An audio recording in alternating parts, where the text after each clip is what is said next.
who found me. How did you get up here?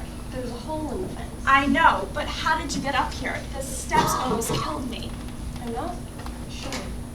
It's a good spot. Wonder more people don't get up here. They don't know about the hole.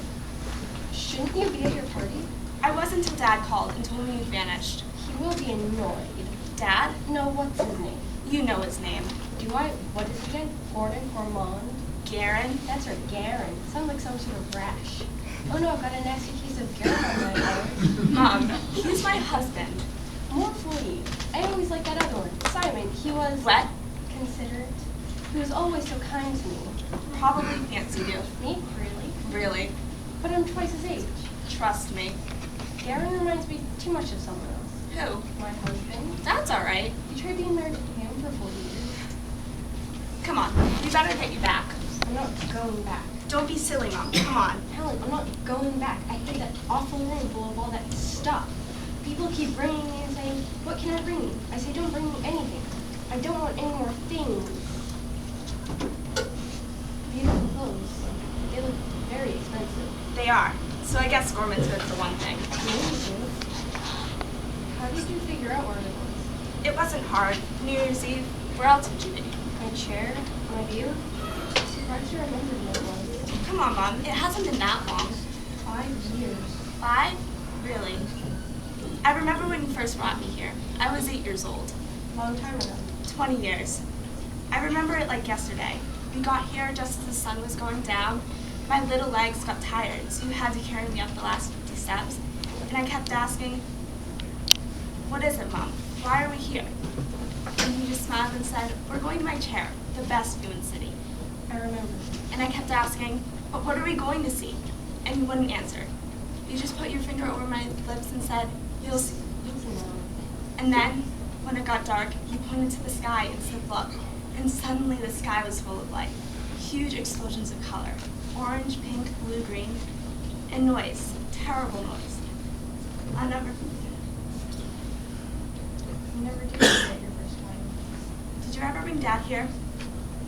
No matter how much I loved your father, I needed to keep something to myself. And this was mine. My chair and my firearm. But you brought me here. Back then, when I thought of you, it wasn't like we were two people. We were the same person. So it made sense to bring. I knew it would mean the same for you as it did to me. Maybe I thought you needed to see me. Do you still think that we're one person? Sometimes. I knew you'd come. I wanted it to be just the two of us, me and you, our 20th anniversary party. It's not fair to Dad. He should be here too. I've already said my goodbyes to him. And besides, 40 years of being a wife, 30 years of being a mother, about time to just be one. Mom? This is my last fireworks fun, and I wanted to share them with you. And if I can't play favorites now, then when can I? Can I tell you something? Of course. Big secret. Biggest secret I've never told before. Tell me. Not even your father knows. Cross my heart and hope to die.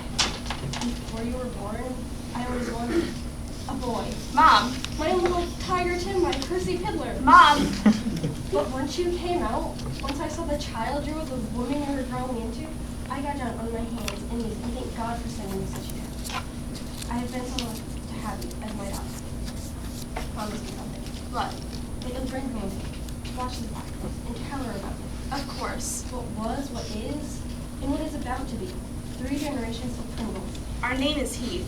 My husband's name is Heath. Mom. My name is Pringle and so is yours. Helen Pringle Heath.